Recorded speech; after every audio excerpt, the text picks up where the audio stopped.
안녕하십니까. 이성수의 증시 토크입니다. 자, 지난 수요일에 국민연금기금운용본부에서 지난 상반기까지의 국민연금 운용 실적을 발표를 했습니다. 정말 좋은 성과를 만들었어요. 7%대 중반의 수익률을 만드는 기분 좋은 성과를 만들었고, 그리고 기금 운용 규모가 수익률 덕분에 900조 원을 넘어갔습니다. 자, 908조 원까지 이른 국민연금의 기금 규모. 그런데요, 우리가 이제 기금이 커진 것은 좋지만 국내 주식 시장 관점에서 보면 연기금의 매매가 좀 신통치가 않지요. 오늘은 이 부분에 대해서 좀 깊이 파고들면서 이야기를 드리고자 합니다.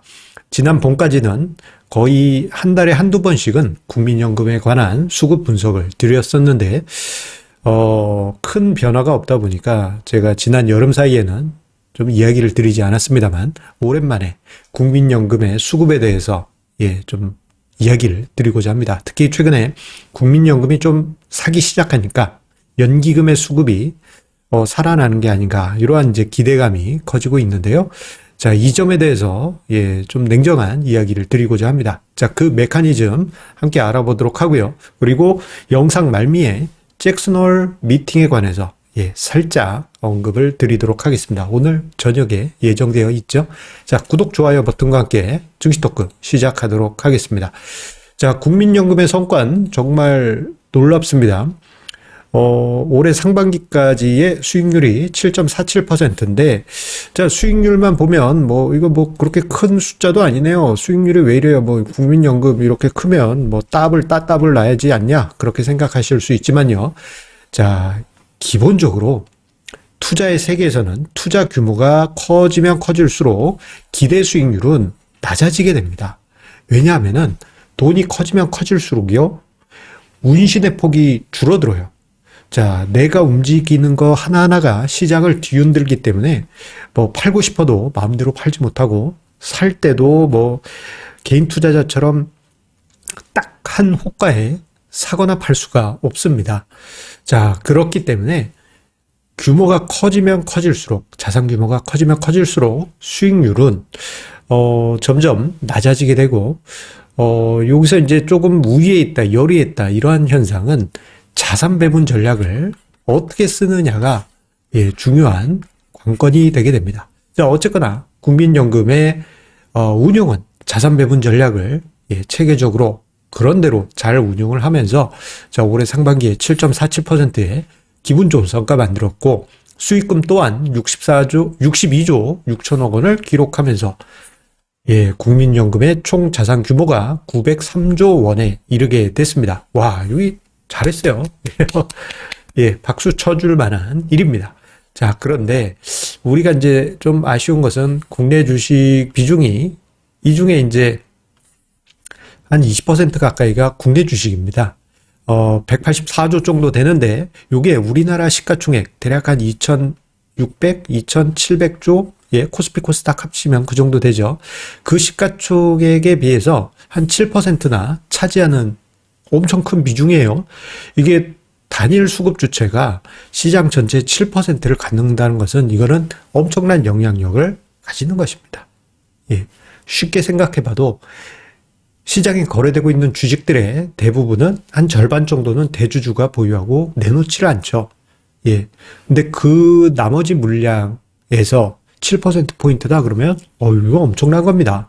자, 이런 엄청난 공룡 규모인 국민연금이 국내 주식 비중을 이렇게 가지고 있는데, 그 흐름이 자산 배분 전략에 따른 여러 가지 리밸런싱이 발생할 때마다 시장은 조금 이제 아쉬운 흐름이 나타나거나, 또는 어떤 때는 우리에게 기분 좋은 연기금의 매수세가 나타나게 되지요.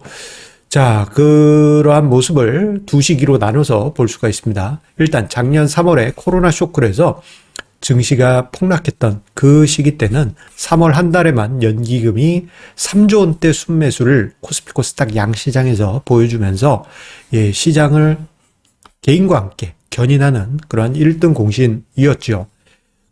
이러한 매수세는 작년 2분기 말까지 지속이 됐습니다. 그래서 작년 2분기 때도 뭐 3월 정도로 초강력 매수세는 아니지만 2분기 4, 5, 6월 동안 1조 3천억 원대 순매수를 연기금은 기록을 했습니다. 그런데 지금 우리의 기억 속의 연기금은 맨날 매도하는 악의 축처럼 기억이 되잖아요. 그 악의 축으로 기억이 되게 된 그 시점이 바로 이날입니다. 2020년 12월 24일. 왜 저 때부터였느냐? 하반기 때, 작년 하반기 때요.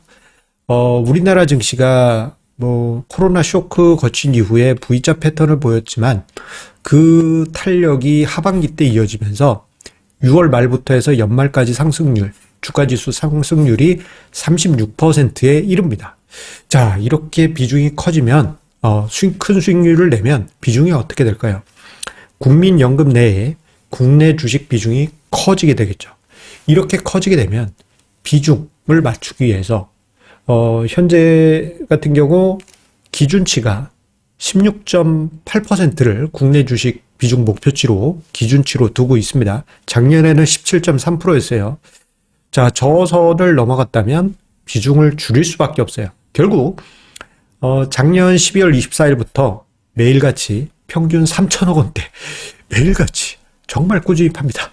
지금 화면상에 제가 파란색 이게 뭔가 이렇게 있죠. 이게 작년 12월 24일부터 해서 4월 어느 날까지 올해 4월 어느 날까지 연기금이 매일같이 매도했던 그 흔적을 쪼로로록 캡처를 해본 겁니다. 와, 정말 너무합니다. 자, 이렇게 매도를 했다 보니 우리 투자자들 마음속에는 연기금은 매일같이 매도하는 정말 얄미운 존재로 기억이 났고, 그러한 원성이 높아지다 보니 결국 국민연금의 국내 주식 비중 목표치가 16.8%입니다만, 자, 전략적 허용 범위를 넓히게 됩니다. 자, 이게 이제 자산 배분 전략을 쓰더라도 이제 전략적으로 조금 더 가져가 볼까? 뭐 이런 식의 어떤 여지는 있을 수 있잖아요. 그 여지의 폭을 원래는 2%포인트로 뒀는데, 자, 이것을 3%포인트로 확대를 하게 되면서, 국내 주식 비중이 기준치인 16.8%를 넘어섰다 하더라도 일정 부분, 조금 더 가져갈 수 있는 여지가 생기게 된 것입니다. 그래서일까요? 6월 31일 기준으로 해서 국내 주식 비중, 국민연금이 보유하고 있는 국내 주식 비중은 20% 선까지 올라가 있습니다.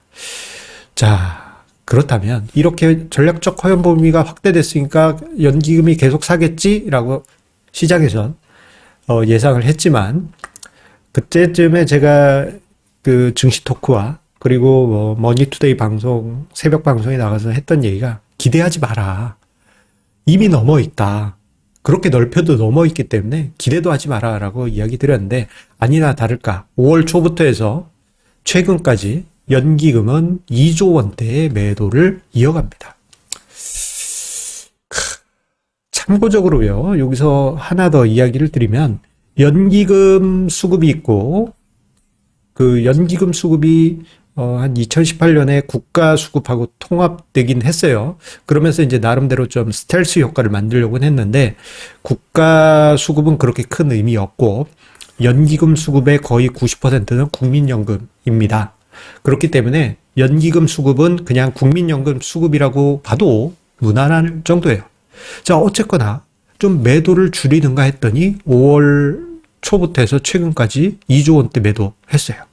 그나마 다행인 것은 그 직전까지만 해도 하루에 2, 3천억씩 매도했던 수준에서 200억 원대 중후반으로 줄어들었으니 이게 한 10분의 1 정도로 감소했다는 데 의의를 둘 수 있지만, 자, 연기금의 매도는 아쉬운 부분이 많이 있죠. 자, 최근에 연기금의 매수세가 유입이 되기 시작했습니다. 특히 이제 8월 중순 우리가 이제 조정장을 좀 거쳤잖아요. 주가지수 3,200포인트대에서 뭐 한 3,100, 이렇게까지 쭉 빠지다 보니까, 자, 그때부터 해서 연기금이 매수를 한 번씩 숑숑숑 보여줍니다. 이러면서 일각에서는 이제 연기금이 다시 컴백하는 거 아니냐, 그렇게 이제 기대감을 가지시는 분들도 계신 것 같아요. 하지만 기대를 가지지 말라. 저는 이러한 점을 이야기를 드리고 싶습니다. 자, 지금 화면상에 제가 이제 거의 매일같이 이제 자료를 조사하고 수정하면서 추정하고 있는 국민연금의 주가 지수별 국내 주식 초과 보유 또는 부족분, 요거를 이제 추정한 자료인데요. 주가지수 3200포인트대는 기준 국내 주식 목표치로 볼 땐 25조 8천억이 초과된 상태고요. 그나마 전략적 허용 범위가 확대돼서 1조 2천억, 부족, 그 여지는 좀 둘 수 있습니다만, 초과된 상태죠. 이러한 모습은 주가지수 2600포인트대까지 비슷한 양상을 보여줍니다. 기준치로는 초과된 상태. 전략적 허용 범위가 조금 더 확대돼서 여지가 조금은 생긴 상태. 이렇게 볼 수 있지만, 내년에 국내 주식 비중 목표치가 16.3%로 0.5%포인트 낮아지게 됩니다. 그러면 현재 지수대 3100, 3200 이 지수대에서는 국민연금의 국내 주식 비중이 초과된 상태에 놓이게 됩니다. 결국 시장이 중급 하락장, 즉 20% 이상의 하락이 발생하지 않으면은 국민연금이 매수로 가담하기에는 반망하다. 즉 조금 매수가 들어왔다고 해서 와 드디어 연기금 국민연금이 사는구나 이렇게 생각하지 마시라는 거예요. 아예 기대를 하지 마십시오. 자, 그렇다면 이거 뭐 희망도 없고 이거 아무것도 뭐 그런 거 없네 라고 생각하실 수 있겠죠. 그런데 저는 오히려 이게 개인 투자자분들의 가벼운 몸이 오히려 역이용할 수 있는 하나의 좋은 기회라고 생각합니다. 마치 우리 뭐 예전에 SF 영화 보면 공룡이 이제 사람 원시인들 잡으려고 이렇게 움직이면 그 무거운 몸 때문에 잘 움직이지 못해요. 하지만 인간은 막 어떤 조그만 구멍에도 들어가고 날쌔게 움직이면서 공룡을 잡지 않습니까? 자, 이런 것을 상상을 해주세요. 자, 일단 지금 앞서서 계속 언급드렸지만 국민연금은 철저하게 자산 배분 전략에 의해서 운영이 됩니다. 자산 배분 전략 매우 중요해요. 이게 이제 궁극적으로는 장기 성과를 만들게 됩니다. 그리고 개별 주식이나 여러 가지 이제 채권, 안전자산이든 해외 주식이든 이런 부분은 패시브 전략을 추종하게 됩니다. 자, 그런데 이 과정에서 지금 현재는 기계적인 매도가 나올 수밖에 없어요. 기계적인 매도가 나올 때는 기본적으로 자비가 없는 매도가 발생합니다. 묻지도 따지도 말고 매도. 옛날에 이순재 할아버지의 광고처럼 여러분 묻지도 따지도 말고 저거 그 광고 있었지 않습니까? 그런 것처럼 기계적인 매도는 묻지도 따지도 않고 그냥 퍽 칩니다. 자, 이러한 상황이 발생되게 되면요, 주식시장은 비효율적인 시장이 만들어지게 돼요. 자산 배분 전략이 궁극적으로는 수익을 만드는 결과를 만들지만 큰 자금 입장에서는 시장의 비효율적인 부분을 만들게 돼요. 이것은 우리에게 투자 기회가 됩니다. 좀 다르게 표현하자면 공룡이 숲을 지나갔더니 과일들이 뚝뚝 떨어져서 콩고물을 먹을 수 있게 생겼다. 뭐 이런 분위기, 이렇게 이해를 하셔도 괜찮을 것 같습니다. 즉 이러한 과정 속에서 시장은 왜곡되고 그 기회를 우리가 활용할 수 있는 것이죠. 어떤 방법이 있을까요? 예를 들어서 지금 같은 경우에는 지속적으로 매도가 나올 수밖에 없는 상황이기 때문에 대형주 쪽에서의 매도는 불가피할 것입니다. 요 이야기는 한편 우리가 대형주 쪽의 체력을 약화시키는 원인이 연기금발로 해서 나올 수 있다는 것을 의미할 수 있겠고, 또 한편으로는 연기금이 매도를 하고는 있지만 그럼에도 불구하고 매수하는 종목이 있다면 뭐 이거 좀 괜찮은 거 아닌가? 이렇게 한편으로는 또 생각을 해볼 수도 있을 것입니다. 우리 개인 투자자는 몸이 가볍기 때문에 이러한 것을 그냥 막연하게 생각으로만 추론할 게 아니고 행동으로도 옮길 수가 있는 장점이 있습니다. 그래서 연기금 너무 미워하지 마시고요. 요건 이제 장기적인 관점에서 나의 노후 자금이 잘 관리되고 있구나 그렇게 생각하시되, 그 과정에서 일부 시장이 왜곡되는 그러한 현상은 우리가 수익률로 만드는 해안을 갖출 필요가 있을 것입니다. 자, 이러한 관점, 여러분들께, 자세히 설명드렸고요. 자, 한 가지 더 이야기를 드리겠습니다. 자, 오늘 밤이죠. 오늘 밤에 이제 잭슨홀 미팅이 열립니다. 제가 오늘 이렇게 마지막 페이지에 뉴스를 올린 이유는 우리 애청자님 중에 한 분께서 좋은 아이디어를 주셨어요. 좀 이제, 그래도 뉴스 정도 중요한 거 좀 올려봐 주시면 안 될까요? 그렇게 이제 의견을 주셨는데, 다 올린 뭐 하고요. 핵심적인 거 하나만 이야기를 드릴게요. 자, 잭슨홀 미팅. 예전에, 처음에 이제 주식 투자에 처음 하던 시기에는 잭슨홀 미팅이다 그러면 마이클 잭슨이 나와서 춤추는 그런 건 줄 알았는데, 그게 아니고요. 미국 북부에 이 와이오밍주라고 이렇게 있네요. 거기 이제 잭슨홀이라고 동네가 있습니다.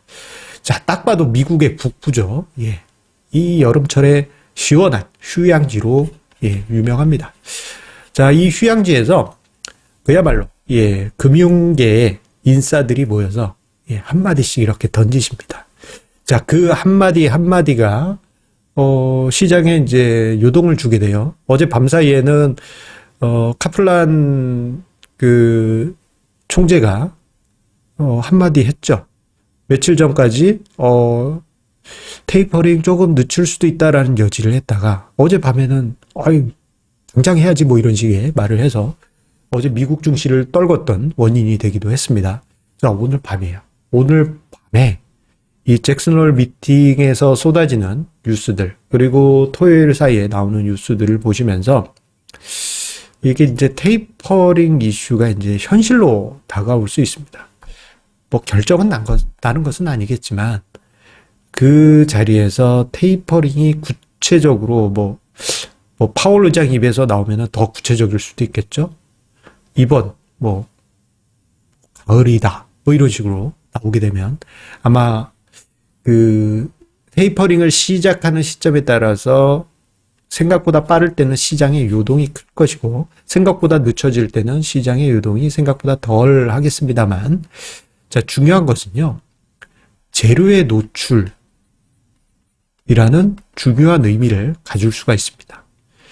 테이퍼링이 진짜로 시작되는 그 순간부터 해서는요, 이 테이퍼링 할지도 몰라, 할 거야, 말 거야, 뭐 이런 불안감이 싹 사라져요.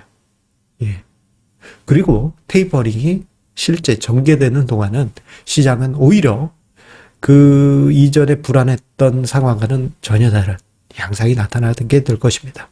대신에 그 전까지 테이퍼링 안 할지도 몰라, 할지도 몰라, 안 할지도 몰라, 할지도 몰라.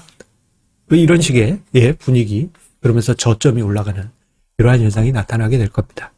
그래서 주말 사이 그리고 다음 주 초에 테이퍼링 이슈 때문에 시장이 흔들린다. 혹시나 파월 의장이 9월에 당장 해야지 뭐 이런 식으로 세게 이야기하셨다. 그로 인해 가지고 시장이 뒤흔들렸다 그러면 우리 뭐 해야 된다고 말씀드렸어요?